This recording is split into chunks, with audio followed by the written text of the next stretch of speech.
ओम शांति। आज की अव्यक्तवाणी original date है 18 जनवरी 97, 18 जनवरी 97। अपनी सूरत से बाप की सीरत को प्रत्यक्ष करो, तब प्रत्यक्षता का नगाड़ा बजेगा। अपनी सूरत से बाप की सीरत को प्रत्यक्ष करो, तब प्रत्यक्षता का नगाड़ा बजेगा। अगर हम ऊपर ऊपर देखेंगे तो सूरत सीरत बाबा जब बोलता है तो बाबा का ये कहने का भाव होता है, इसके पीछे मीनिंग होता है कि हमारे जो सूरत है, मतलब बाबा जो बोलता है कि अपने हमारी आंखों से के क्या प्रत्यक्ष होना चाहिए, सूरत से क्या प्रत्यक्ष होना चाहिए, चाल चलन से क्या प्रत्यक्ष होना चाहिए, ये हमें बाबा हमेशा बताता है। और सीरत मतलब हमारा स्वभाव, हमारी वृत्ति, हमारा नजरिया। हम जो बोलते हैं ना कि बाबा से दृष्टि मिलती है या हम किसी और को दृष्टि देते हैं, तो वो जो देखने का नजरिया होता है।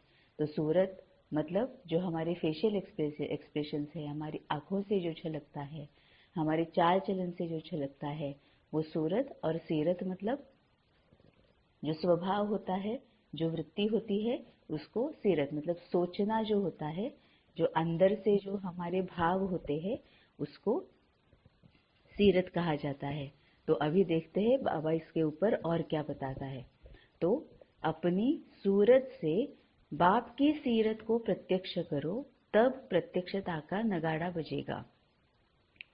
आज बाप दादा दो विशाल सभाएं देख रहे हैं।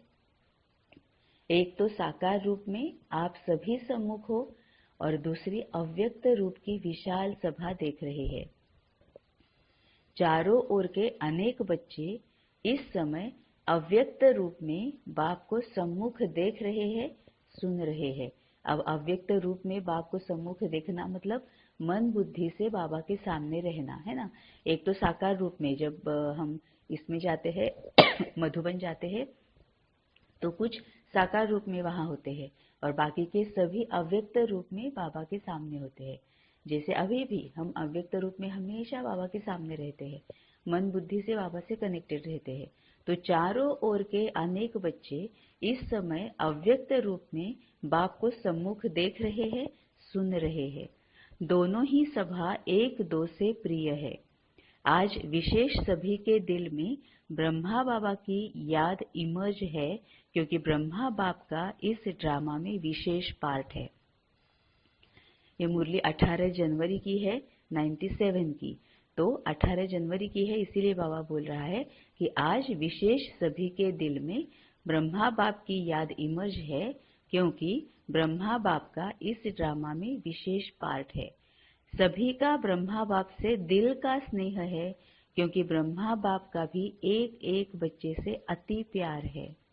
जैसे आप बच्चे यहाँ साकार में ब्रह्मा बाप के गुण और कर्तव्य याद करते हो, वैसे ब्रह्मा बाप भी आप बच्चों की विशेषताओं का, सेवा का गुणगान करते हैं। तो ब्रह्मा का अव्यक्त आवाज आप सबको पहुंचता है।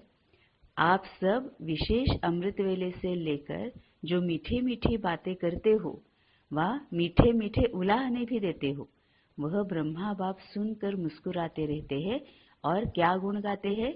वाह मेरे सिक्किलधे लाडले बाप को प्रत्यक्ष करने वाले बच्चे, वाह, है ना। बाबा बोलता है कि जो मीठी मीठी बातें हम करते हैं और मीठी मीठी उलाहने भी देते हैं। उलाहने मतलब कंप्लेंट्स होती है, हम कंप्लेंट्स भी करते हैं ना, बाबा ऐसे क्यों होता है, मेरे साथ ही क्यों होता है।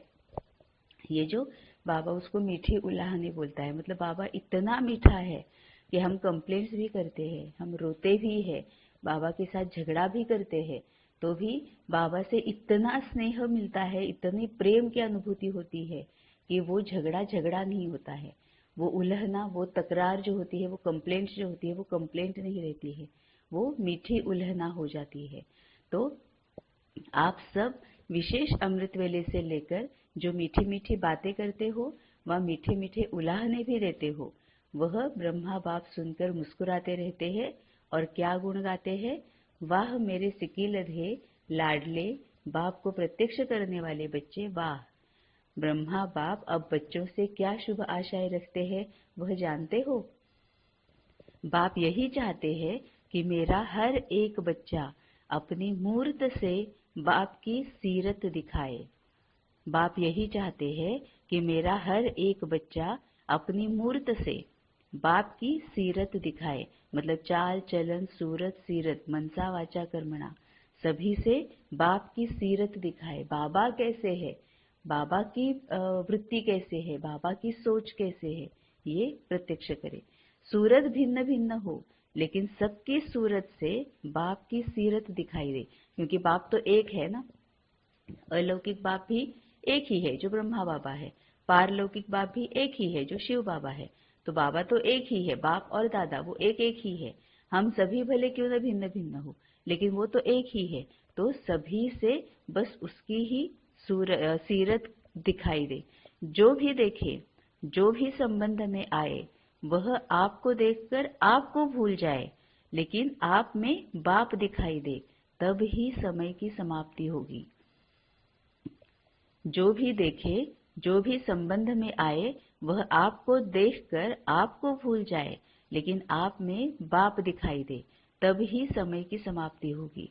अब हम जिसके भी संपर्क में आए, संबंध में आए, उन्हें हम ना दिखाई देकर बाप और दादा दिखाई दे।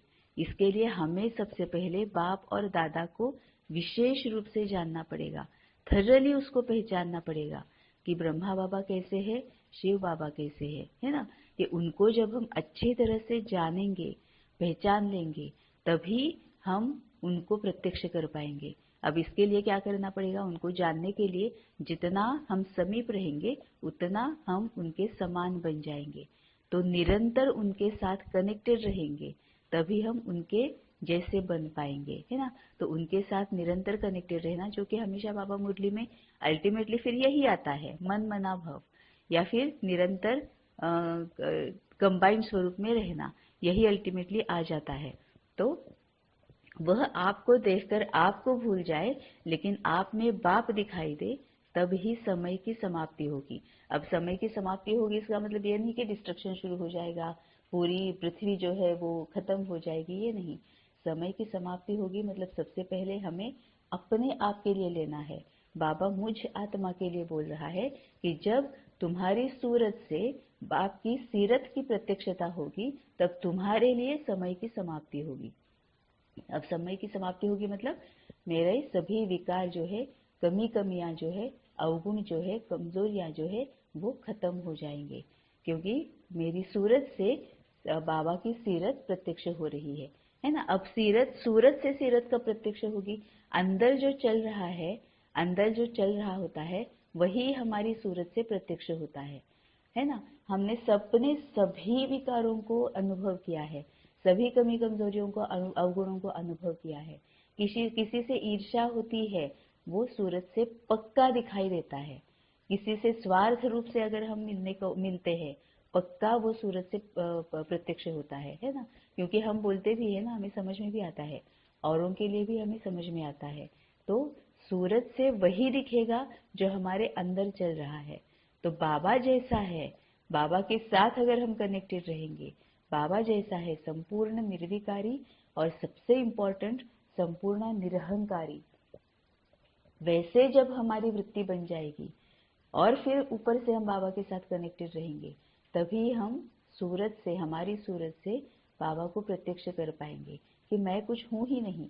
जब पहले मैं आत्मा, जब पहले ये एक्सेप्ट करूंगी और जब पहले मैं आत्मा ये प्रत्यक्ष करूंगी कि मैं तो हूं ही नहीं, मैं सिर्फ निमित्त हूँ।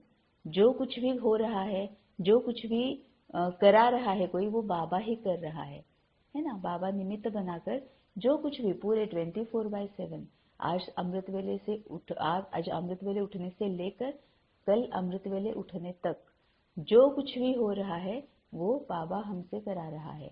फिर कौन सामने आ रहा है, कौन नहीं आ रहा है, कौन हमें देख रहा है, कौन नहीं देख रहा है, कोई हमें फर्क नहीं पड़ता, क्योंकि हम है ही नहीं, हम किसी को देख ही नहीं रहे हैं। अगर हमने तन मन धन सब कुछ अगर बाबा को सरेंडर कर दिया है तो हम किसी को देख ही नहीं रहे हैं, हम सिर्फ मन बुद्धि के सामने बाबा को देख रहे हैं और हमें निमित्त बनाकर जो कुछ भी करना है वो बाबा करा रहा है।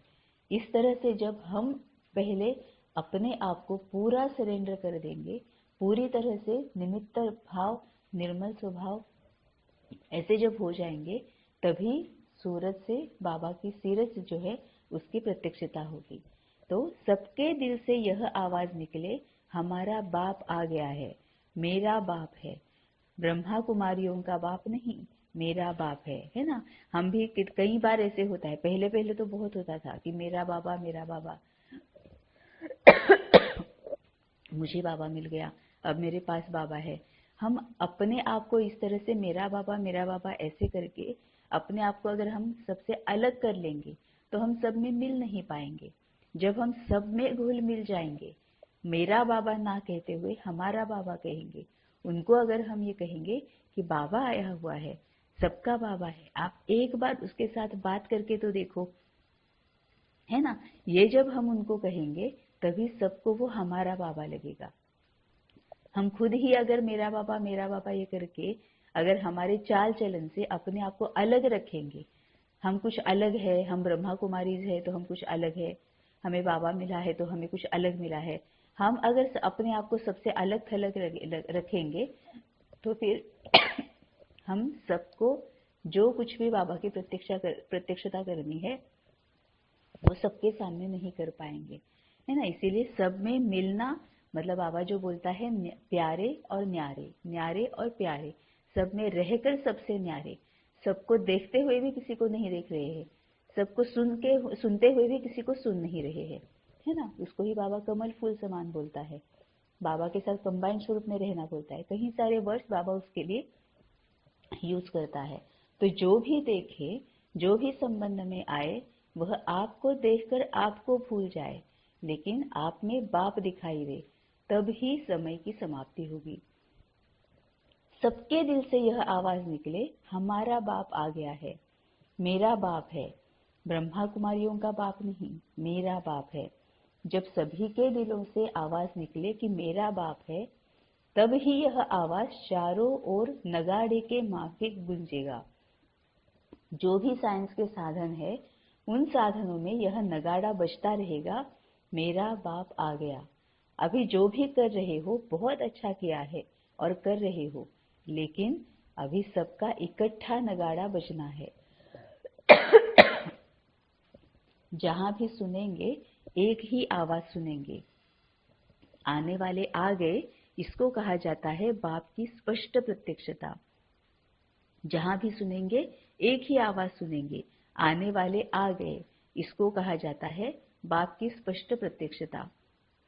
अभी नाम प्रसिद्ध हुआ है, पहला कदम नाम प्रत्यक्ष हुआ है कि ब्रह्मा कुमारियां, ब्रह्मा कुमार अच्छा काम कर रहे हैं, विद्यालय व कार्य की, नॉलेज की अभी महिमा करते हैं, खुश होते हैं, यह भी समझते हैं कि ऐसा कार्य और कोई कर नहीं सकता, इतने तक पहुंचे हैं।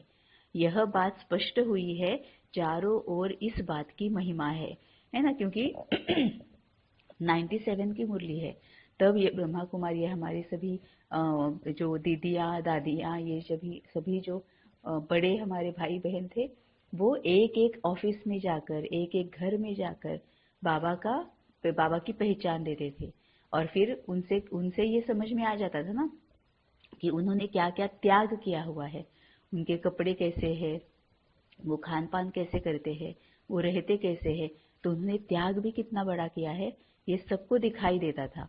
इसीलिए बाबा कहता है कि अभी तो सबको ये समझ में आ गया है कि आप कौन हो, है ना, और ऐसा कार्य ये भी समझ में आ गया है कि ऐसा कार्य और कोई कर नहीं सकता, इतने तक पहुंच गए हैं। यह बात स्पष्ट हुई है, चारों ओर इस बात की महिमा भी है, लेकिन इस बात का अभी स्पष्टीकरण नहीं हुआ है कि बाप दादा आ गए हैं। अभी थोड़ा थोड़ा पर्दा खुलने लगा है, लेकिन स्पष्ट नहीं है। जानते भी है कि इन्हों का बैकबोन कोई अथॉरिटी है, लेकिन वही बाप दादा है और हमें भी बाप से वर्षा लेना है। यह दीवार अभी उमंग उत्साह में आगे आ रही है, वो अभी होना है। एक कदम उठाते हैं वो एक कदम सहयोग का। एक कदम उठने लगा है, सहयोग देने की प्रेरणा अंदर आने लगी है। अभी दूसरा कदम है स्वयं वर्षा लेने की उमंग में आए, है ना। क्या होता है कि जब वो हमें देखते हैं तो उन्हें अच्छा तो लगता है कि हाँ ये बहुत अच्छे हैं, इनको नॉलेज भी बहुत अच्छी है, अलग नॉलेज है, इनको सही नॉलेज है। ये हमें जो भी हमारे पौराणिक कथाएं हैं या भी स्तोत्र मंत्र जो है या जो भी हम भक्ति मार्ग में करते हैं उसका बहुत अच्छा मीनिंग भी समझाते हैं, तो वो सहयोग देते हैं। लेकिन फिर भी कहीं ना कहीं हम बाबा के साथ कनेक्टेड ना होने की वजह से हम अलग दिख जाते हैं, हम अपने आप को उनसे अलग रखते हैं, जिस वजह से वो हमें ब्रह्मा कुमार ब्रह्मा कुमारियां इस तरह से ही देखते हैं।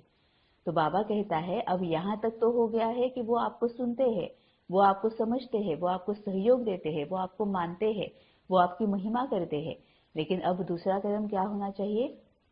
बीच में ये जो ब्रह्मा कुमार ब्रह्मा कुमारियां है, ये जो दीवार है वो निकल जानी चाहिए और उनको भी ऐसे लगना चाहिए कि हम भी बाप से वर्षा ले, ये जो बाप है वो हमारा भी है और हम भी उनसे वर्षा ले, ये उनको लगना चाहिए। अब ये उन्हें कैसे लगेगा? हम अगर उनको बहुत ज्यादा ये बताते रहेंगे कि हम 2 बजे उठते हैं, 3 बजे उठते हैं, हम बाहर का बिल्कुल नहीं खाते हैं, हम सिर्फ ऐसे ऐसे कपड़े ही पहनते हैं, पूरे दिन भर में ये करना पड़ता है, हम भक्ति मार्ग में बिल्कुल नहीं है, हम कोई भी पूजा अर्चा नहीं करते हैं, कोई भी जो रिचुअल्स चले आ रहे हैं इतने जन्मों से, जो रिचुअल्स चले आ रहे हैं वो हम कुछ भी नहीं करते हैं, है ना। ये हम किसी शादी ब्याह में, फंक्शन में या लोगों में मिलते नहीं है, उनमें जाते नहीं है, किसी के साथ बात नहीं करते हैं, है ना। इस तरह से अगर हम उनको बताएंगे या फिर जिनके संबंध संपर्क में हम आए हैं उनके साथ अगर हम ऐसा व्यवहार करेंगे तो उनको हम अलग ही लगेंगे। तो उनको लगेगा कि ये जो बाबा का मिलना है, बाप का मिलना है, वर्षा है, ये इनके लिए है, ये हमारे लिए नहीं है। क्यों? क्योंकि इन्होंने इतना सैक्रिफाइस किया है, ये इन्होंने इतना त्याग किया है, तो ये उनको मिला है। हम तो इतना त्याग कर नहीं सकते, 2-3 बजे हम तो उठ नहीं सकते, बाहर जाना नहीं है, फंक्शंस में जाना नहीं है, सभी रिचुअल्स को छोड़ देना है, भक्ति जो भी पूजा अर्चा करते हैं वो छोड़ देना, ये तो हमसे होगा नहीं। तो हमें कहाँ से बाबा मिलेगा? फिर हम तो वहां पर जा ही नहीं सकते। ये अगर उनको लगा तो दूसरा कदम जो है कि मुझे बाप मेरा भी है और मुझे भी बाबा से वर्षा मिल सकता है, मैं भी बाबा से वर्षा लूंगा, ये दूसरा कदम है, वो तब तक उठ नहीं सकेगा जब तक हम अपने आप को उनसे अलग थलग मानेंगे या फिर उनको बहुत ज्यादा बताएंगे कि क्या क्या त्याग करना पड़ता है, कौन कौन से सैक्रिफाइसेस करने पड़ते हैं, है ना, कैसे हम अलग है। ये जब तक दिखाई देगा, मतलब ही क्या है, मैंने क्या किया, मैंने त्याग क्या किया, मैं क्या करती हूँ, मैं क्या करता हूँ, ये जब तक आएगा तब तक दूसरा कदम उठेगा नहीं। लेकिन बाबा ने कभी ऐसे नहीं किया। बाबा की प्रत्यक्षता कब होगी? जब हम बाबा को अच्छी तरह से जानेंगे। बाबा ने क्या किया? हम इतने पुराने, इतने अपवित्र, इतने पतित, बाबा हम में आकर मिक्स हो गया।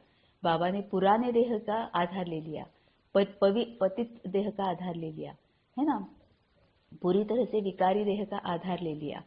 मतलब इतना पवित्र, इतना निरहंकारी, है ना, संपूर्ण पवित्र, जो परम पिता, परम आत्मा जो बाबा है, वो हमारी दुनिया में आकर हमारे जैसे बनकर, हमारे जैसे बनकर मतलब हम कैसे रहते हैं, क्या रहते हैं, हमारी भाषा में हमको बाबा ने धीरे धीरे धीरे बताते हुए फिर हमें वो आगे लेके आया। बाबा ने अपने आप को अगर अलग थलग रख दिया होता तो हम भी शायद बाबा के इतने करीब नहीं जाते, है ना। जब हम दूसरों से अपने आप को अलग थलग रखेंगे तो वो हमारे समीप नहीं आ सकते, समीप नहीं आ सके तो हम उनको बता नहीं पाएंगे, बाबा की प्रत्यक्षता उन तक, बाबा की अनुभूति उन तक पहुंच नहीं पाएगी, उनको करा नहीं पाएंगे। लेकिन जब सबको हम समीप आने देंगे, है ना, जब सब में घुल मिल कर रहेंगे, फिर भी अपने आप को अलग रखेंगे, कैसे? सोच से, है ना। सूरज से हमारे क्या प्रत्यक्ष हो रहा है? बाबा के साथ अगर हम पूरी तरह से कनेक्टेड रहेंगे तो क्या होगा कि सबके साथ रहते हुए भी, देखते हुए भी नहीं देख रहे हैं, सुनते हुए भी नहीं सुन रहे हैं, तभी हमारी आंखों से जो दिव्यता है, हमारे सूरज से जो खुशी, उमंग, उत्साह ये छलकता है, वो छलकने लगेगा, है ना। तभी बाबा बोलता है कि अब एक कदम उठाते हैं, वो है सहयोग का। एक कदम उठने लगा है, सहयोग देने की प्रेरणा अंदर आने लगी है ना, किनके? पूरी दुनिया की। अभी दूसरा कदम है, स्वयं वर्षा लेने की उमंग में आए। जब दोनों ही कदम मिल जाएंगे तो चारों ओर बाजे बजेंगे। कौन से बाजे? मेरा बाबा, तेरा बाबा नहीं, मेरा बाबा। जैसे कार्य की महिमा करते हैं, ऐसे करन करावनहार बाप की महिमा झूम झूम कर गाए। होने वाला ही है। आपको भी यह नजारा आंखों के समाने दिल में, दिमाग में आ रहा है ना, क्योंकि बाप और दादा आए हैं सब बच्चों को वर्षा देने के लिए, चाहे मुक्ति का चाहे जीवन मुक्ति का, लेकिन वर्षा मिलना जरूर है। कोई भी वंचित नहीं रहेगा, क्योंकि बाप बेहद का मालिक है, बेहद का बाप है, तो बेहद को वर्षा लेना ही है।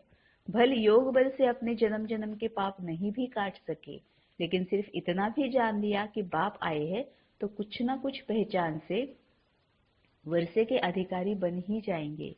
तो जैसे बाप को बेहद का वर्षा देने का संकल्प है और निश्चित होना ही है, ऐसे आप सबके दिल में ये शुभ भावना, शुभ कामना उत्पन्न होती है कि हमारे सब भाई बहन बेहद के वर्षे के अधिकारी बन जाए।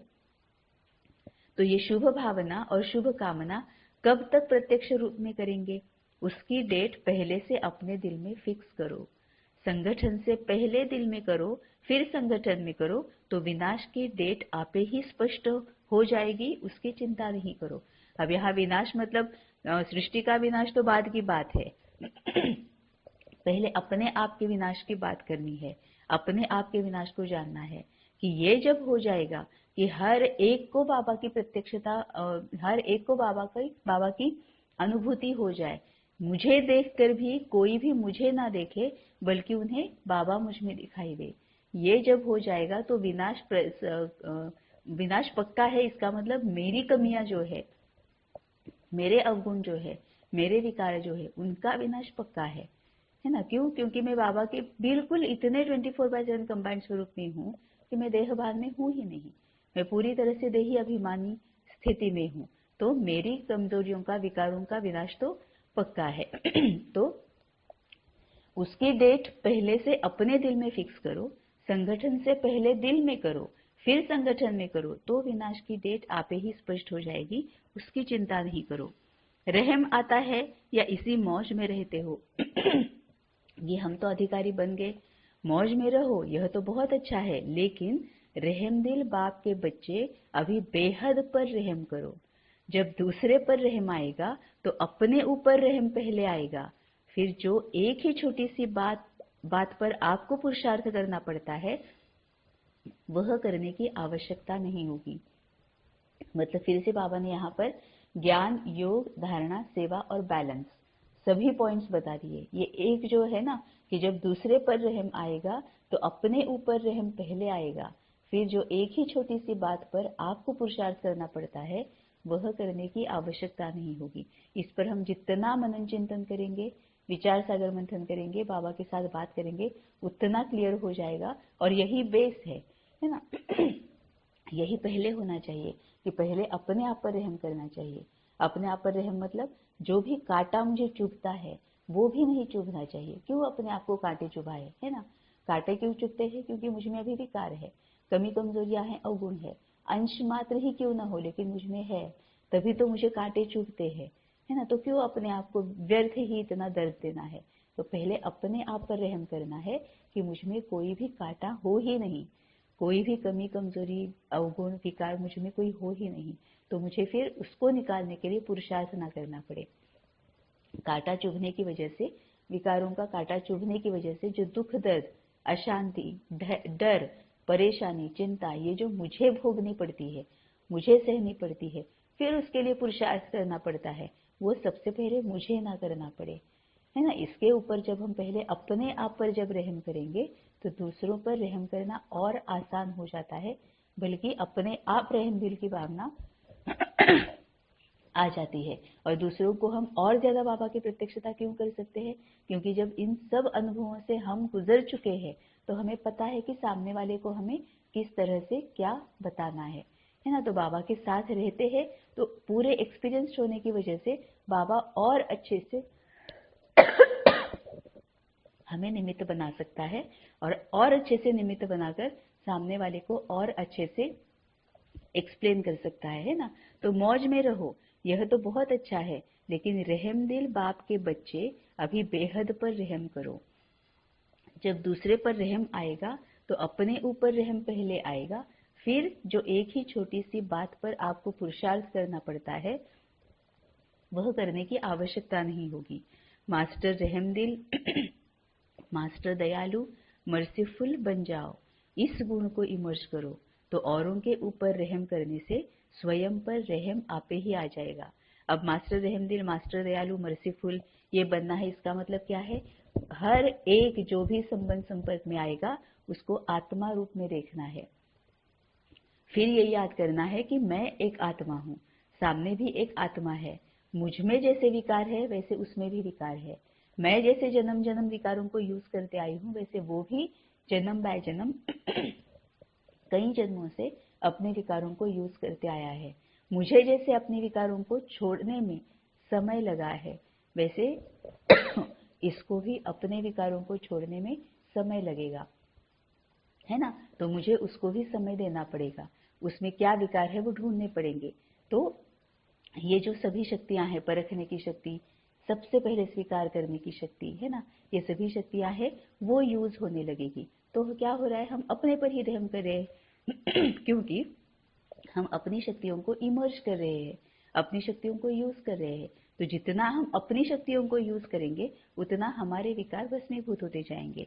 तभी बाबा कहता है कि मास्टर रहमदिल, मास्टर दयालु, मर्सीफुल बन जाओ, इस गुण को इमर्ज करो तो औरों के ऊपर रहम करने से स्वयं पर रहम आपे ही आ जाएगा।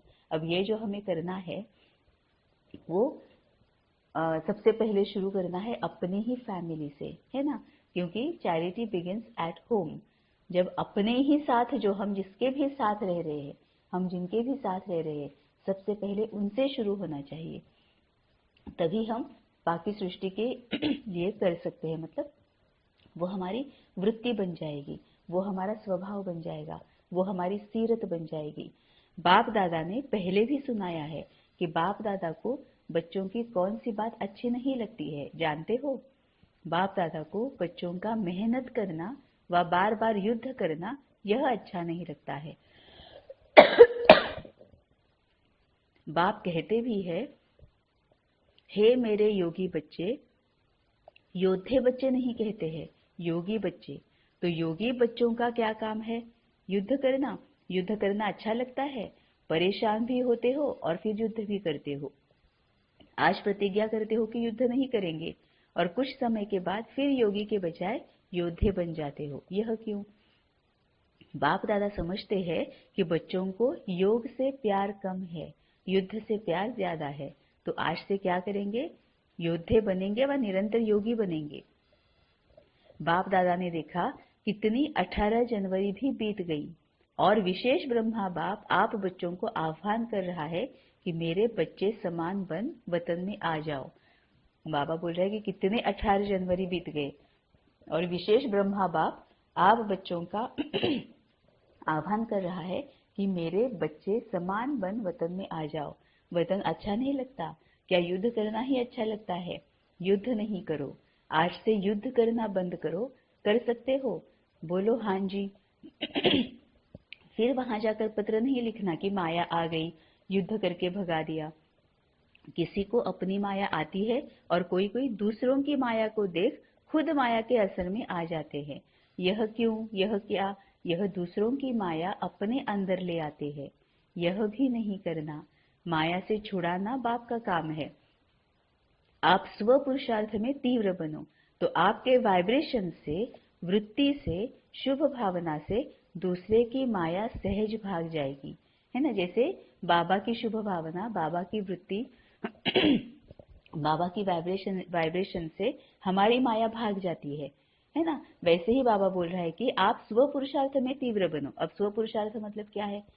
बाबा के साथ निरंतर कनेक्टेड रहना, यही सबसे इंपॉर्टेंट है। तो आप स्व पुरुषार्थ में तीव्र बनो तो आपके वाइब्रेशन से वृत्ति से, शुभ भावना से दूसरे की माया सहज भाग जाएगी। अगर क्यों क्या में जाएंगे तो न आपकी माया जाएगी न दूसरे की जाएगी।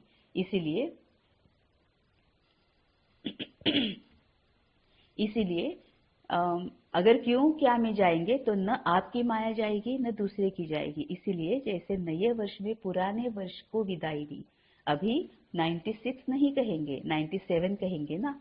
अगर कोई गलती से कह दे तो आप कहेंगे 96 नहीं है, 97 है। ऐसे आज क्यों क्या ऐसे वैसे इन शब्दों को भी विदाई दे दो। क्वेश्चन मार्क नहीं करो, बिंदी लगाओ, नहीं तो क्वेश्चन मार्क हुआ और व्यर्थ का खाता आरंभ हुआ। इसका ही मतलब बाबा क्या बोल रहा है कि ड्रामा अनुसार जो कुछ भी चल रहा है उसको चलना ही है और वो कल्याणकारी भी है ना। ये ऐसे क्यों करते हैं, वो ऐसे क्यों करते हैं, ये ऐसे क्यों होता है, इसमें कोई भी अर्थ नहीं है। ये ऐसे ही होना है, लेकिन बाबा कहता है इस पर फिर उपाय क्या है कि जो कुछ भी तुम देख रहे हो उसको सेवा के रूप में ले लो। शुभ भावना, तुम्हारी शुभ भावनाएं, तुम्हारी वृत्ति इनसे और तुम्हारी वाइब्रेशंस, इससे सामने वाले के जो विकार है ना वो भी भस्मीभूत हो जाएंगे, वो भी अपने विकारों से छूटने के रास्ते पर चलाएगा, है ना। इसलिए बाबा बोलते हैं कि क्या क्योंकि इसमें मत पड़ो, बस तुम जो भी देखोगे उसको, जो भी सुनोगे, जो भी पढ़ोगे उसको सेवा के रूप में ले लो और प्रकाश देते रहो। और फिर अपनी वृत्ति जो है वो अच्छी रखो, शुभ भावना देते रहो। और वाइब्रेशंस जो है मतलब ही क्या है, प्रकाश। वाइब्रेशंस जो है मतलब ही क्या है, सोच, है ना, शुभ भावना, शुभ कामना। तो इससे वो जिस हालत में है उसमें भी बाहर आने के लिए उन्हें शक्ति मिल जाएगी। तो ऐसे आज क्यों क्या ऐसे वैसे इन शब्दों को विदाई दे दो, क्वेश्चन मार्क नहीं करो, बिंदी लगाओ, नहीं तो क्वेश्चन मार्क हुआ और व्यर्थ का खाता आरंभ हुआ। और जब व्यर्थ का खाता आरंभ हो जाता है तो समर्थी समाप्त हो जाती है। और जहां समर्थी समाप्त हुई वहां माया भिन्न भिन्न रूप से, भिन्न भिन्न सर्कमस्टांस से अपना ग्राहक बना देती है। फिर क्या बन जाते हो, योगी या योद्धे। योद्धे नहीं बनना। पक्का प्रॉमिस किया या बाप दादा कहता है तो हाँ किया, पक्का किया। बाहर जब अपने देश में जाएंगे तो थोड़ा कच्चा होगा शक्तियां क्या कहती है, होगा या नहीं। अब यहाँ पर बाबा जब बोल रहे हैं कि बाहर जब अपने देश में जाएंगे, मतलब कि क्या है, यह भी सभी सम्मुख बैठे होंगे ना, आबू में, मधुबन में सम्मुख बैठे होंगे। तो बाबा कहता है जब अपने अपने घर जाओगे, अपने अपने सेंटर्स पे चले जाओगे तो क्या हो जाएगा, वहां पर बदल जाएगा। तो बाहर जब अपने देश में जाएंगे तो थोड़ा कच्चा होगा। अब तो क्या होता है, हम घर बैठे बैठे मुरली सुनते हैं, घर बैठे बैठे बाबा के सामने बैठकर बाबा से मुरली सुनते हैं, है ना। तो बाहर जाना मतलब क्या है, दिमाग से, मन बुद्धि से बाहर जाना, कर्म में आना। तो जैसे ही कर्म में आएंगे तो क्या हम फिर से बदल जाएंगे। तो बाबा बोलता है ऐसे मत करो। शक्तियां क्या कहती है, होगा या नहीं। सब हाँ नहीं करते, माना थोड़ा अपने में शक्य है। सबने हाँ जी कहा, देखना टीवी में फोटो निकल रहा है। फिर बाप दादा टीवी की कैसेट भेजेंगे, क्योंकि बाप का हर बच्चे के साथ, चाहे नए हैं चाहे पुराने हैं, लेकिन जिसने दिल से कहा मेरा बाबा, सिर्फ कहा नहीं लेकिन माना और मानकर चल रहे हैं, उस एक एक के साथ बाप का दिल का प्यार है, कहने वाला प्यार नहीं। बाप दादा बहुत बच्चों की रंगत देखते हैं। आज कहेंगे बाबा, ओ मेरे बाबा, ओ मीठा बाबा, क्या कहूँ क्या नहीं कहूँ, आप ही मेरा संसार हो। बहुत मीठी मीठी बातें करते हैं और 2-4 घंटे के बाद अगर कोई बात आ गई तो भूत आ जाता है। बात नहीं आती, भूत आता है। बाप दादा के पास सभी का भूत वाला फोटो भी है। देखो, एक यादगार भी भूतनाथ का है। तो भूतों को भी बाप दादा देखते हैं, कहाँ से आया, कैसे आया और कैसे भगा रहे हैं। यह खेल भी देखते रहते हैं। कोई तो घबरा कर दिल शिकस्त भी हो जाते हैं। फिर बाप दादा को यही शुभ संकल्प आता है कि इनको कोई द्वारा संजीवनी बूटी खिलाकर सुरजित करे, लेकिन वे मूर्छा में इतने मस्त होते हैं जो संजीवनी बूटी को देखते ही नहीं है। बाबा ने बता दिया कि बाबा क्या करता है, सीक्रेट बाबा ने बता दिया। जो बाबा ऊपर बोल रहा है ना कि आपकी सूरत से बाबा की सीरत की प्रत्यक्षता करो, तो उसका सीक्रेट क्या है, वो इस इसमें बाबा ने क्लियर कर दिया कि बाबा क्या कहता है कि देखो एक यादगार भी भूतनाथ का है, तो भूतों को भी बाप दादा देखते हैं, कहाँ से आया और कैसे भगा रहे हैं, यह खेल भी देखते रहते हैं।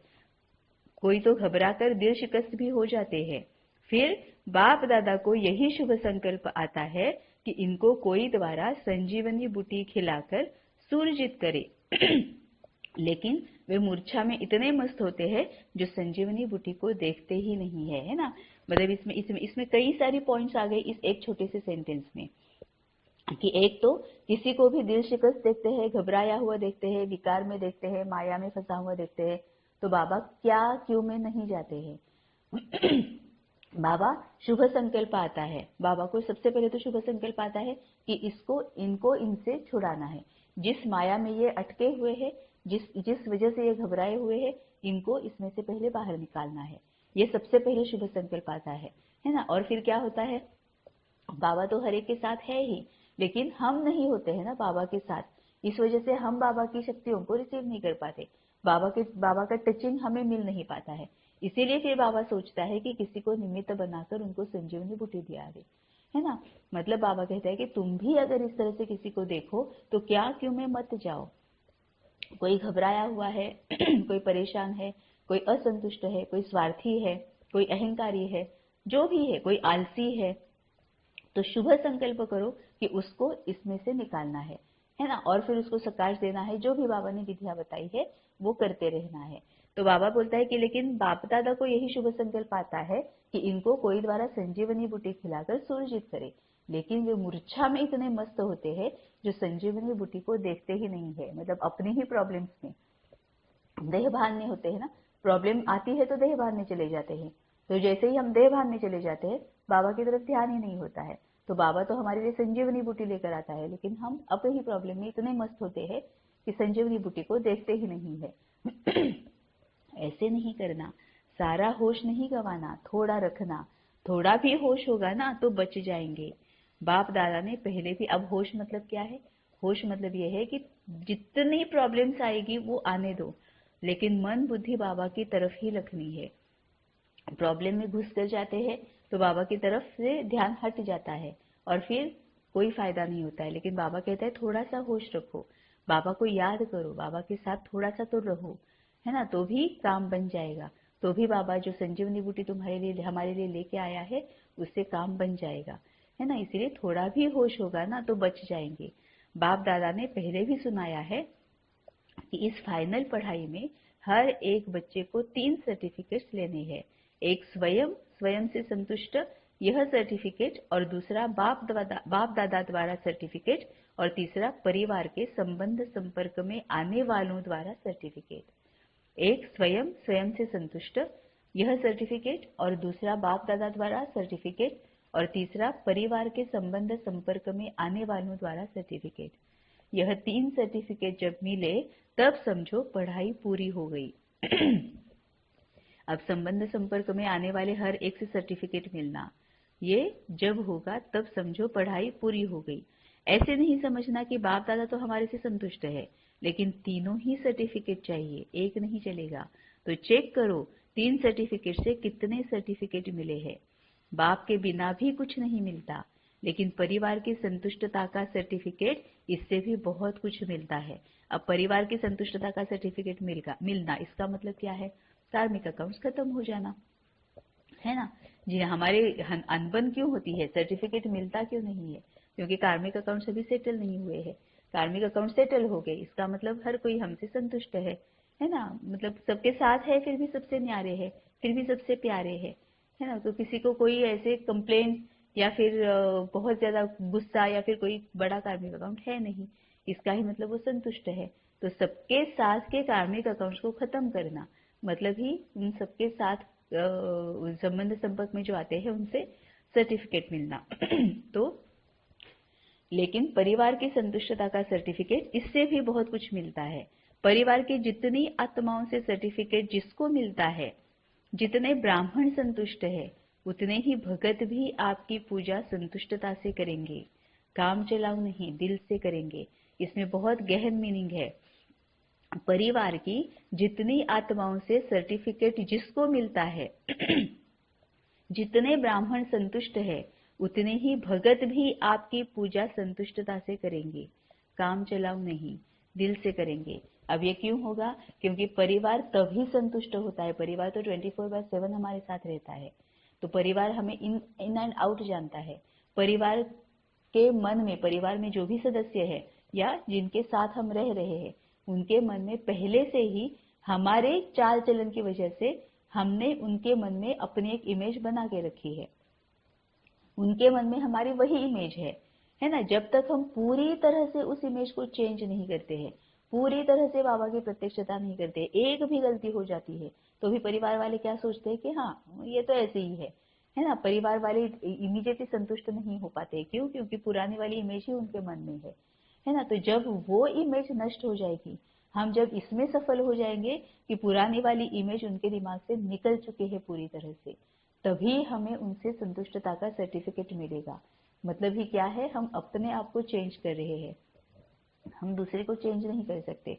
जब हम अपने आप को चेंज करेंगे, पूरी शांति और आनंद और ज्ञान और प्रेम है ना, और सुख, ये सभी जो गुण है वही अगर हम इमर्ज करेंगे, उन्हीं को ही अगर हम यूज करेंगे, है ना, और बैलेंस रख के, लव एंड लॉ, इसका बैलेंस रख के अगर हम चलेंगे, जब ये इमेज उनके दिमाग में फिक्स हो जाएगी तभी उनसे हमें संतुष्टता का सर्टिफिकेट मिलेगा, है ना। तो और बाबा उसके आगे क्या कहता है कि परिवार की जितनी आत्माओं से सर्टिफिकेट जिसको मिलता है, जितने ब्राह्मण संतुष्ट है, उतने ही भगत भी आपकी पूजा संतुष्टता से करेंगे, काम चलाओ नहीं, दिल से करेंगे।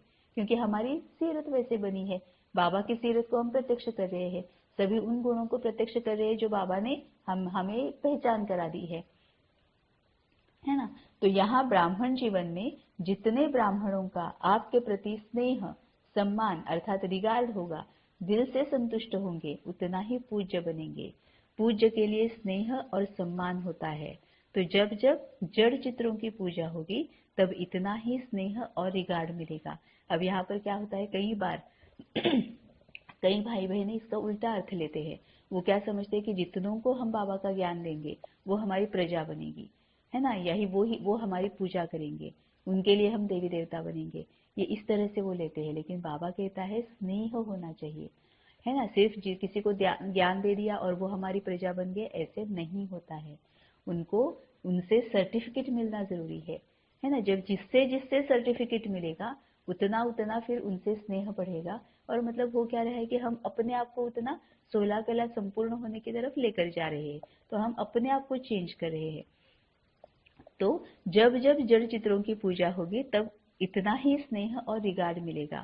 सारे कल्प की प्रारब्ध अभी बनानी है, सिर्फ आधा कल्प राज्य की प्रारब्ध नहीं, पूज्य की प्रारब्ध भी अभी बनती है। पूज्य की प्रारब्ध तभी बनेगी जब हमारे अंदर जो वृत्ति हमारी जो है, नजरिया जो है, वो पूरी तरह से 16 कला संपूर्ण वाला हो जाएगा। ऐसे नहीं समझो हमारा तो बाप से ही काम चल जाएगा, नहीं, बाप का परिवार से कितना प्यार है तो फॉलो फादर करो। ब्रह्मा बाप को देखा, कैसा भी बच्चा हो, शिक्षा दाता बन शिक्षा भी देते, लेकिन शिक्षा के साथ प्यार भी दिल में रखते। और प्यार कोई बाहों का नहीं, लेकिन प्यार की निशानी है अपनी शुभ भावना से, शुभ कामना से कैसी भी माया के वश आत्मा को परिवर्तन करना। बहुत इंपॉर्टेंट है ये। ऊपर बाबा ने बताया है ना कि किसी को भी किसी भी इसमें असंतुष्टता में या दुख दर्द में देखेंगे तो क्या क्यों में नहीं जाना है, यहाँ है ऐसे ही है, ये ऐसा करते हैं इसलिए ऐसा होता है, ऐसा क्यों करते, इसमें नहीं जाना है। हमें यही पूरी तरह से 100% सबसे पहले यही भाव आना चाहिए, यही शुभ भाव आना चाहिए कि ये जिस दुख दर्द में है ना, उसको उसमें से निकालने के लिए शक्ति देनी है। ये शुभ भाव जब आएगा तभी सही रीति से हम निमित्त भाव, निर्मल स्वभाव और निर्माण चित्त बन जाएंगे, है ना। तभी बाबा की प्रत्यक्षता होगी। क्योंकि बाबा भी क्यों क्या में नहीं गया ना, जैसे डॉक्टर भी होता है ना कि डॉक्टर के पास अगर हम जाते हैं तो पूछता तो है कि क्या हुआ, कैसे हुआ, ये तो पूछता है, लेकिन वो ऐसा क्यों किया, आप ऐसे क्यों करते हो, आपको समझ में नहीं आता, वेदर चेंज हो गया है, या फिर अगर एक्सीडेंट भी हो गया है तो वो ये नहीं कहता कि गाड़ी क्यों इतनी चलाते हो, तुम्हें अकल, ये नहीं बोलता है। वो क्या करता है सबसे पहले कि चलो अब हो गया है जो भी हुआ है इनको पहले, जो भी पेशेंट सामने आया है, इनको पहले दुख दर्द से निकलने के लिए दवाई देनी है ना। बाबा ने भी तो वही किया ना, इसीलिए बाबा सुप्रीम सर्जन बोलता है कि हम इतने विकारी थे, पतित थे, जिसकी वजह से हम इतने दुख दर्द में थे, पूरा मतलब दुख दर्द की हद पार हो चुकी थी ना हमारी, दुख दर्द परेशानी चिंता भय सब कुछ था हमने। तो बाबा क्यों क्या में नहीं पड़ा, बाबा ने सिर्फ ये ही शुभ संकल्प रखा, कोई बात नहीं बच्चे, अभी दुख दर्द में हो ना, इसमें से निकलना है, मैं तुम्हें बताऊंगा इसमें से कैसे निकलना है। पीछे जो भी किया बिंदी लगा दो, जो कुछ भी हुआ है फुल स्टॉप लगा दो, बिंदी लगा दो, बीता जो बीता, होली सो होली, है ना। अब तुम्हें आगे देखना है कि अब तुम्हें क्या करना है। और ये पूरा शुभ भाव रखने की वजह से हम बाबा के पास आ गए। फिर इतना प्यार से बाबा बोलता है, इतनी प्यार की अनुभूति होती है, तभी बाबा जो कुछ कहेगा वो करने के लिए हम तैयार हो गए, है ना। 3 बजे उठो, 3 बजे उठते हैं, खान पान का परहेज रखो, वो रखते हैं, ये करो वो करते, वो करो वो करते, वो मत करो वो नहीं करते, ये मत करो ये नहीं करते, जो भी बाबा कहता है वो करने के लिए हम तैयार हो जाते हैं, है ना। क्यों? क्योंकि सबसे पहले बाबा का ये शुभ भाव होता है कि क्यों क्या में ना जाते हुए आत्माओं को इस दुख दर्द से बाहर निकालना है। तो यही हमें भी करना है ना। तो फॉलो फादर करो। ब्रह्मा बाप को देखा, कैसा भी बच्चा हो, शिक्षा दाता बन शिक्षा भी देते, लेकिन शिक्षा के साथ प्यार भी दिल में रखते। और प्यार कोई बाहों का नहीं, लेकिन प्यार की निशानी है अपनी शुभ भावना से, क्योंकि वाइब्रेशन सबसे पहले मिलते हैं, है ना। वाइब्रेशन जो है, हमारी वृत्ति जो है वो सबसे पहले पहुंच जाती है, उसकी अनुभूति सबसे पहले हो जाती है। तो प्यार कोई बाहों का नहीं, लेकिन प्यार की निशानी है अपनी शुभ भावना से, शुभ कामना से कैसी भी माया के वश आत्मा को परिवर्तन करना। कोई भी है, कैसी भी है, घृणा भाव नहीं आवे, यह तो बदलने वाले ही नहीं है, यह तो है ही ऐसी नहीं। अभी आवश्यकता है रहम दिल बनने की, क्योंकि कई बच्चे कमजोर होने के कारण अपनी शक्ति से कोई बड़ी समस्या से पार नहीं हो सकते। तो आप सहयोगी बनो, किससे? सिर्फ शिक्षा से नहीं। आजकल शिक्षा सिवाय प्यार या शुभ भावना के कोई नहीं सुन सकता। यह तो फाइनल रिजल्ट है। शिक्षा काम नहीं करती, लेकिन शिक्षा के साथ शुभ भावना, रहम दिल, यह सहज काम करता है। कितना ब्यूटीफुली बाबा ने सही बात बताई हुई है, और कितनी प्यार से और कितनी सहज रीति से बताई है कि सिर्फ शिक्षा से नहीं, आजकल शिक्षा सिवाय प्यार या शुभ भावना के कोई नहीं सुन सकता, क्योंकि हर कोई इतना दुख में है, इतना दर्द में है, इतना डरा हुआ है, या इतना क्रोध में है ना। जब कोई भी आत्मा बहुत ज्यादा डरी हुई हो, बहुत ज्यादा क्रोध में हो, या फिर बहुत ज्यादा परेशान हो, तो उसको उस वक्त कुछ भी समझ में नहीं आता है। और अब ये जो अभी पूरा मतलब घोर कलयुग जो चल रहा है, अभी तो सभी की सभी आत्माएं ऐसी ही है। तो हम सिर्फ शिक्षा देने लगेंगे, मतलब ही बाबा जिसको तोता बोलता है, मियाँ मिठू बोलता है, तो सिर्फ शिक्षा देने लगेंगे तो किसी पर भी असर नहीं होगा, उल्टा और ज्यादा इरिटेट हो जाते हैं कि अरे क्या है, छोड़ दो, क्या है इसमें रखा है, क्या क्या हमने किया है आपको पता नहीं है, क्योंकि वो बहुत कुछ करके आए हैं ना। तो वो कहते हैं कि हमने क्या क्या किया है आपको क्या पता है, वो इस दुख से छूटे नहीं, अब आप जो बोल रहे हो उससे क्या होगा, ये होता है। लेकिन बाबा कहता है कि आजकल शिक्षा सिवाय प्यार या शुभ भावना के कोई नहीं सुन सकता। अब प्यार और शुभ भावना मतलब क्या है? बाबा का कहने का भाव है सबसे पहले स्वीकार करने की शक्ति। तुम जैसे हो बहुत अच्छे हो, तुम जो भी कर रहे हो सही कर रहे हो, है ना। और ये गलत भी नहीं है, क्योंकि ड्रामा अनुसार जो भी चल रहा है वही चल रहा है। तो वो जो भी करे वो ड्रामा अनुसार कर रहे हैं, तो वो सही कर रहे हैं, तो वो कल्याणकारी ही है ना। तो जो भी चल रहा है वो सही चल रहा है। ये सबसे पहले जब हम उनको मन से स्वीकार करेंगे, तो उन तक सबसे पहले प्यार की अनुभूति उनको होगी। क्योंकि हमने उनको एक्सेप्ट कर लिया है, तो प्यार है, रहम दिल बन चुके हम। तो हमारी रहम दिलता की जो वाइब्रेशंस है, प्यार की जो वाइब्रेशंस है, उनको जब उनको अनुभूति होगी, तब वो कुछ भी करने के लिए तैयार हो जाएंगे। तो आजकल शिक्षा सिवाय प्यार या शुभ भावना के कोई नहीं सुन सकता। यह तो फाइनल रिजल्ट है। शिक्षा काम नहीं करती, लेकिन शिक्षा के साथ शुभ भावना, रहम दिल, यह सहज काम करता है। जैसे ब्रह्मा बाप को देखा, मालूम भी होता कि आज इस बच्चे ने भूल की है, तो भी उस बच्चे को शिक्षा भी तरीके से युक्ति से देता और फिर उसको बहुत प्यार भी करता, जिससे वह समझ जाते कि बाबा का प्यार है और प्यार में गलती के महसूसता की शक्ति उसमें आ जाती है। क्या बाबा ने कहा कि फिर उसको बहुत प्यार भी करता, जिससे वह समझ जाते कि बाबा का प्यार है और प्यार में गलती के महसूसता की शक्ति आ जाती है। तो ब्रह्मा बाप को आज बहुत याद किया ना, तो फॉलो फादर, बाप समान बनने की हिम्मत है, मुबारक हो हिम्मत की। बाप दादा आपके दिल की तालियां पहले ही सुन लेता है। आप खुशी से तालियां बजाते हो, लेकिन बाप को दिल की तालियां पहले पहुंचती है। बाप दादा भी हंसी की बातें सुनाते हैं। ब्रह्मा बाबा की रूह रेहान चली तो ब्रह्मा बाप कहते हैं कि मेरे को एक बात के लिए डेट कॉन्शियसनेस है। बच्चों को तो कहते हैं डेट कॉन्शियस नहीं बनो, लेकिन ब्रह्मा बाप एक बात में डेट कॉन्शियस है। कौन सी डेट? कि कब मेरा एक एक बच्चा जीवन मुक्त बन जाए, है ना। बाबा बोलता है कि ये सृष्टि कब विनाश होगी या इसके बारे में मत सोचो, है ना। कैसे परिवर्तन होना है, अपने आप को करना है, उसके बारे में सोचो। लेकिन बाबा कहते हैं कि ब्रह्मा बाबा एक तारीख के लिए, एक डेट के लिए बहुत कॉन्शियस है कि कब मेरा हर एक बच्चा जीवन मुक्त बन जाए। ऐसे नहीं समझना कि अंत में जीवन मुक्त बनेंगे, नहीं। बहुत काल से जीवन मुक्त स्थिति का अभ्यास बहुत काल जीवन मुक्त राज्य भाग्य का अधिकारी बनाएगा। अंत में नहीं बनना है ना। क्यों? क्योंकि बाबा ने कहा है कि यहाँ पर ही सतयुग को, यहाँ पर ही उसको उसका उपभोग लेना है, यहाँ पर भी उसको प्रत्यक्ष करना है। तो बहुत काल से जीवन मुक्त स्थिति का अभ्यास बहुत काल जीवन मुक्ति राज्य भाग्य का अधिकारी बनाएगा। उसके पहले जब आप अभी जीवन मुक्त बनो तो आप जीवन मुक्त स्थिति वालों का प्रभाव जीवन बंध वाली आत्माओं का बंधन समाप्त करेगा। इतना समझना है कि हमें अपने आप को कितने जिम्मेवारी से लेना है, हम में कितनी ताकत है, हम में कितनी शक्ति है, ये सबसे पहले समझना बहुत इंपॉर्टेंट है। क्योंकि हम बाबा के साथ है और इतना सा भी निमित्त मात्र बन गए ना, तो एक एक वर्ड भी इतना मायने रखता है।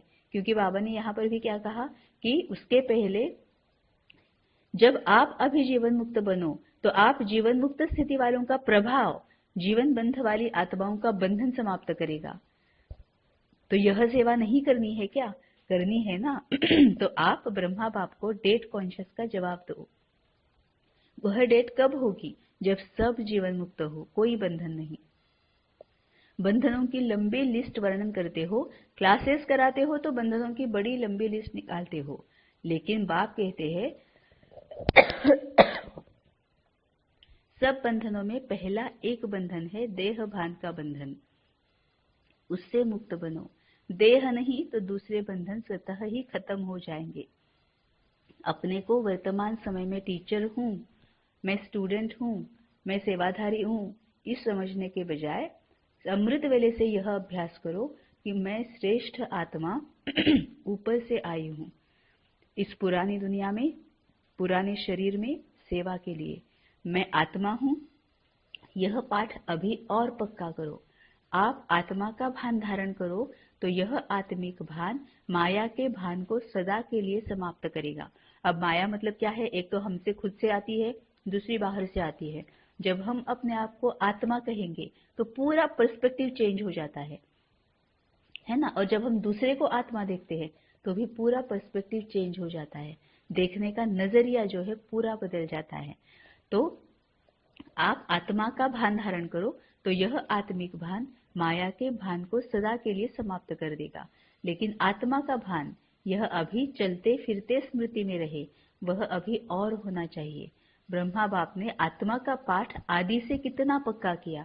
दीवारों पर भी मैं आत्मा हूँ, परिवार वाले आत्मा है, एक एक के नाम से दीवारों में भी यह पाठ पक्का किया। डायरियां भर दी, मैं आत्मा हूँ, यह भी आत्मा है, यह भी आत्मा है। आपने आत्मा का पाठ इतना पक्का किया है। मैं सेवाधारी हूँ, यह पाठ कुछ पक्का लगता है, लेकिन आत्मा सेवाधारी हूँ तो जीवन मुक्त बन जाएंगे।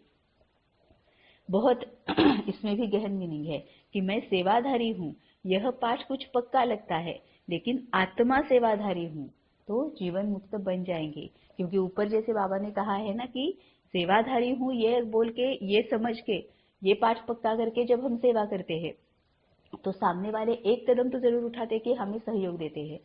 लेकिन जब मैं आत्मा सेवाधारी हूँ, ये पाठ पक्का पूरा पक्का हो जाता है, तो जिसके भी संबंध संपर्क में आएंगे उनका दूसरा कदम फिर उठ जाएगा कि मुझे भी बाप से वर्षा लेना है।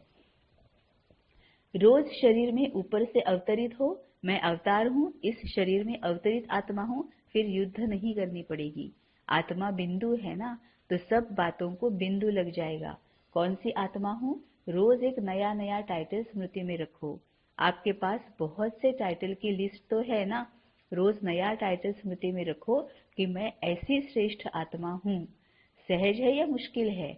आत्मा बिंदु रूप में रहेगी तो ड्रामा बिंदु भी काम में आएगा और समस्याओं को भी सेकंड में बिंदु लगा सकेंगे और बिंदु बन परम धाम में बिंदु जाएगी। जाना है या सीधा स्वर्ग में जाएंगे? कहाँ जाएंगे? पहले घर जाएंगे या राज्य में जाएंगे? बाप के साथ घर तक तो चलना है ना, कि सीधा राज्य में चले जाएंगे? बाप को पूछेंगे नहीं। तो बिंदु बाप के साथ बिंदु बन पहले घर जाना है। वैसे राज्य का पासपोर्ट नहीं मिलेगा, मतलब वैसे ही परम धाम में जाने के बजाय डायरेक्ट सतयुग में जाने का पासपोर्ट नहीं मिलेगा। परम धाम से राजधानी में जाने का पासपोर्ट ऑटोमेटिक मिल जाएगा, किसको देने की आवश्यकता नहीं। जितना नजदीक होंगे उतना नंबरवार परम धाम से राज्य में आएंगे। परम धाम से पहली आत्मा कौन सी जाएगी? किसके साथ जाएंगे? ब्रह्मा बाप के साथ जाएंगे? सभी राज्य में भी साथ में जाएंगे या दूसरे तीसरे जन्म में आएंगे? जाना है ना, प्यार है ना, ब्रह्मा बाप को छोड़ेंगे तो नहीं, साथ जाएंगे। तो बाप दादा को डेट बताएंगे या नहीं? बाप दादा तो कहते हैं अभी बनो, तो बाप की डेट कॉन्शियस से बदल जाएगा। देखो ब्रह्मा बाप ने कल को देखा, तुरंत दान महादान किया। देखो ब्रह्मा बाप ने कल को देखा, तुरंत दान महादान किया, तीव्र पुरुषार्थ, पहला पुरुषार्थ किया। कल को नहीं देखा, कल क्या होगा, परिवार कैसे चलेगा, सोचा जो आज हो रहा है वह अच्छा और जो कल होगा वह भी अच्छा। तभी तो तुरंत दान महापुण्य और पहला नंबर का महान बना। अभी बच्चों को तुरंत दानी बनना चाहिए। संकल्प किया और तुरंत दान महाबली बने। जब हाथ उठवाते हैं कि पहले डिवीजन में कौन आएगा, तो सभी हाथ उठाते हैं। अभी भी उठवाएंगे तो सब उठाएंगे। बाप दादा जानते हैं कि कोई भी हाथ नीचे नहीं करेंगे। जब पहले डिवीजन में आना है तो पहले नंबर को फॉलो तो करो। फॉलो करना सहज है, बस ब्रह्मा बाप के कदम पर कदम रखो। कॉपी करो। कॉपी करना आता है कि नहीं आता है? फॉलो करना आता है तो फॉलो करो। और क्या करना है? अच्छा, अभी अभी सभी जो भी बैठे हैं 1 सेकंड में अशरीरी आत्मिक स्थिति में स्थित हो जाओ। अभी अभी सभी जो भी बैठे हैं 1 सेकंड में अशरीरी आत्मिक स्थिति में स्थित हो जाओ। शरीर भान में नहीं आओ। आत्मा परम आत्मा से मिलन मना रही है। ऐसे अभ्यास बार बार कर्म करते करते रहो। स्विच ऑन किया और सेकंड में अशरीरी बने। यह अभ्यास कर्मातीत स्थिति का अनुभव कराएगा। चारों ओर के सदा समर्थ आत्माओं को, सदा बाप दादा के फॉलो करने वाले सहज पुरुषार्थी बच्चों को, सदा एक बाप एकाग्र बुद्धि एक रस स्थिति में स्थित रहने वाले, बिंदु बन बिंदु बाप के साथ चलने वाले, ऐसे सर्व बाप के स्नेही सहयोगी सेवाधारी बच्चों को बाप दादा का याद प्यार और नमस्ते।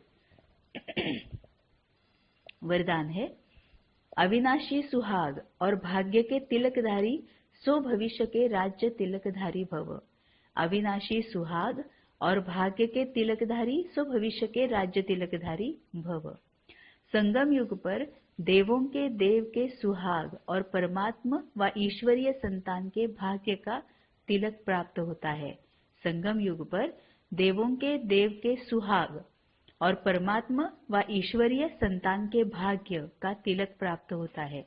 यदि यह सुहाग और भाग्य का तिलक अविनाशी है, माया इस तिलक को मिटाती नहीं है, तो यहाँ के सुहाग और भाग्य के तिलकधारी सो भविष्य के राज्य तिलकधारी बनते हैं।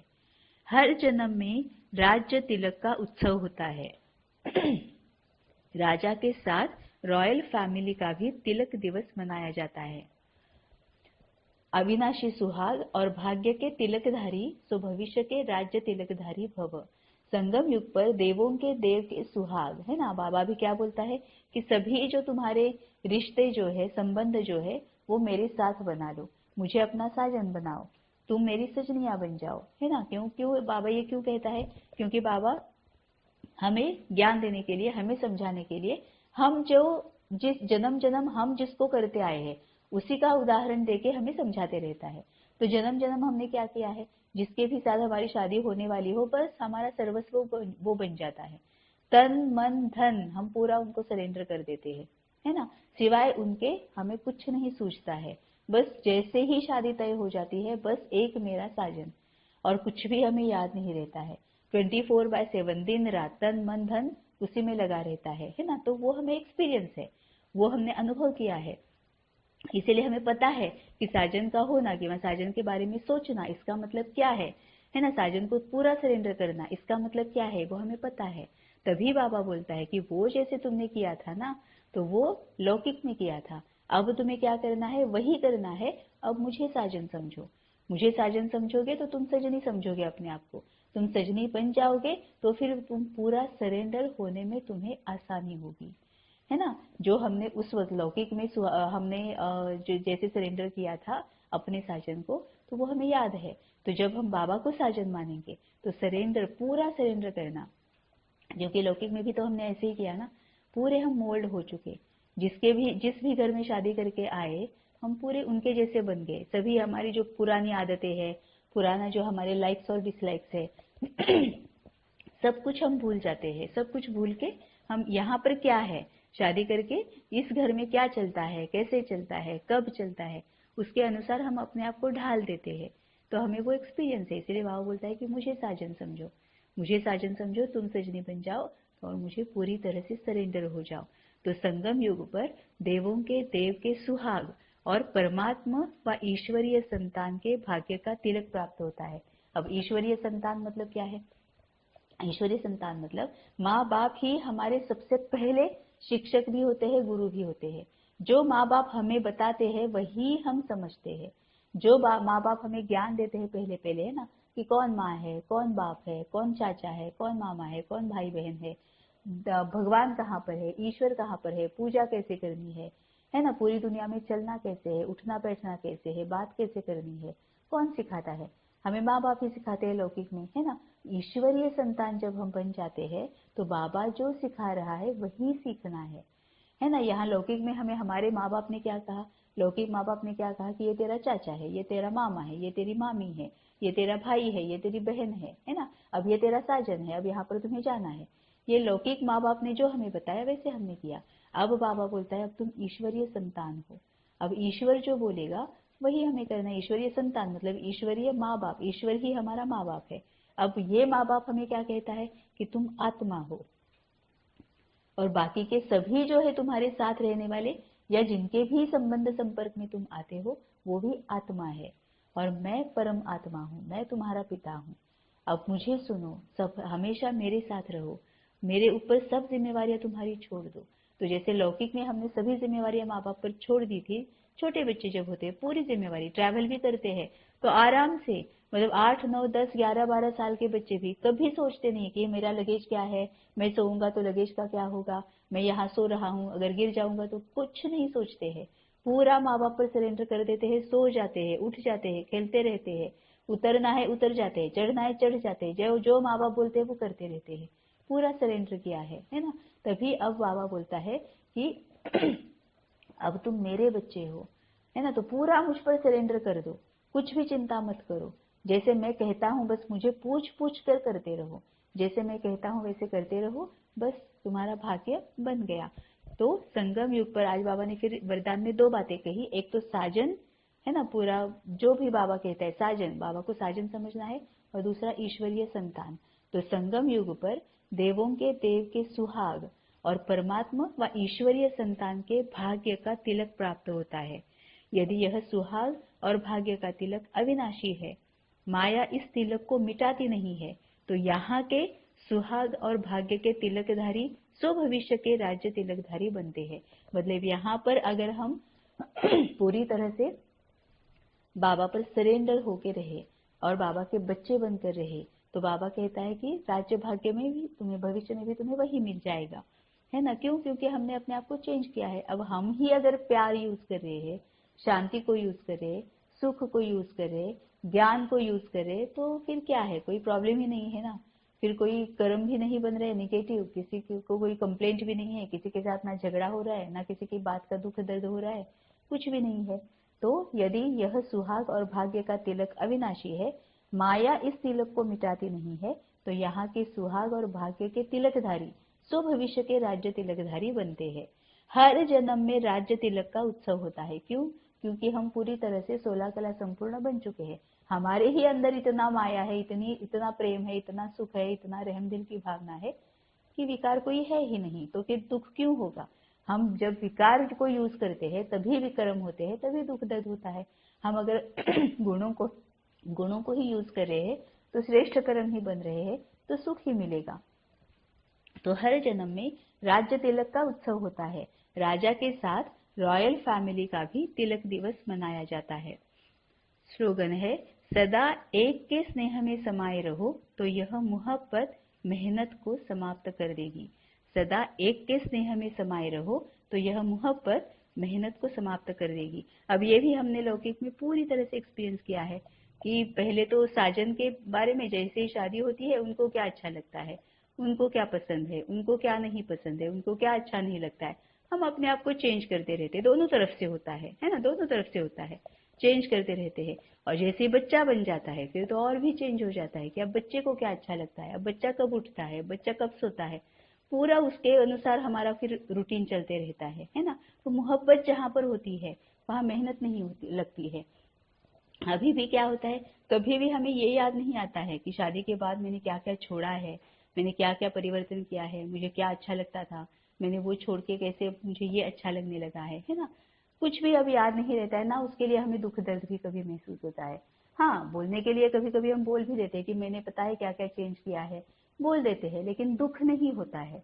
वैसे ही बच्चे के लिए भी इतना पूरा प्रेगनेंसी और फिर डिलीवरी, कितना दुख दर्द परेशानी चिंता भय सब कुछ हम एक्सपीरियंस करते हैं, लेकिन अब वो दुख नहीं होता है, वो जो भय जो होता है वो अब नहीं होता है ना। हम उसमें से बाहर निकल के आते हैं, अब वो याद भी नहीं रहता है। बस बच्चे को सामने देख लिया, खुशी ही खुशी रहती है, प्रेम ही प्रेम होता है।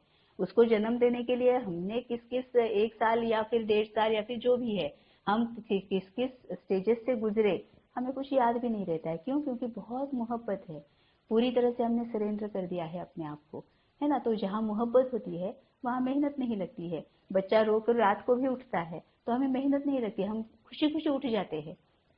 फिर उसको क्या हुआ, कैसे हुआ, उसको क्या चाहिए क्या नहीं चाहिए। कभी कभी तो ऐसे भी होता है ना कि बच्चे उठ जाते हैं, इसीलिए बीच में उठ जाते हैं 2 बजे, 1:30 बजे, 1 बजे, 3 बजे, कि उनको खेलना होता है, उनको नींद नहीं आ रही होती है। हम बैठ जाते हैं, उनके साथ खेलने लगते हैं। तो वहाँ मोहब्बत होती है तो मेहनत नहीं लगती है, ना हमें क्रोध आता है, ना गुस्सा आता है, कुछ भी नहीं। बस हम खुशी खुशी अगले दिन बताते भी रहते हैं कि बस इसको उठना था, बीच में ही उठ गया, बाद में फिर से सो गया। हम तो काम पे लग जाते हैं। तो अब बाबा बोलता है कि अब तुम ईश्वरीय संतान हो, अब तुम परमात्मा संतान हो। अब बाबा बोलता है वही हमें करना है।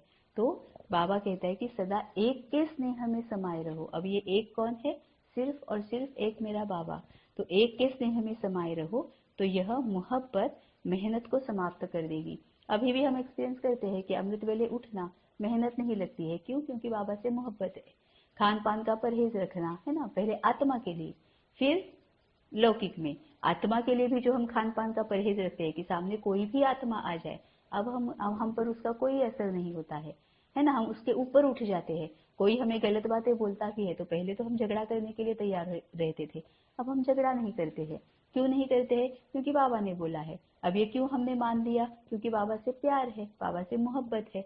तो ये हमें मेहनत नहीं लगती है कि चलो छोड़ो जाने दो, लेट गो करने की जो शक्ति है उसको यूज कर लेते हैं, तो मेहनत नहीं लगती ना, मोहब्बत है। तो सदा एक के स्नेह में समाये रहो तो यह मोहब्बत मेहनत को समाप्त कर देगी। मतलब ऊपर जो बाबा ने बताया हुआ है ना कि अपनी सूरत से बाबा की सीरत को प्रत्यक्ष करना है, तो ये तभी होगा जब हमें पूरी तरह से बाबा से मोहब्बत होगी, जब हम पूरी तरह से बाबा को हमने अपने आप को सरेंडर किया है ना। ओम शांति।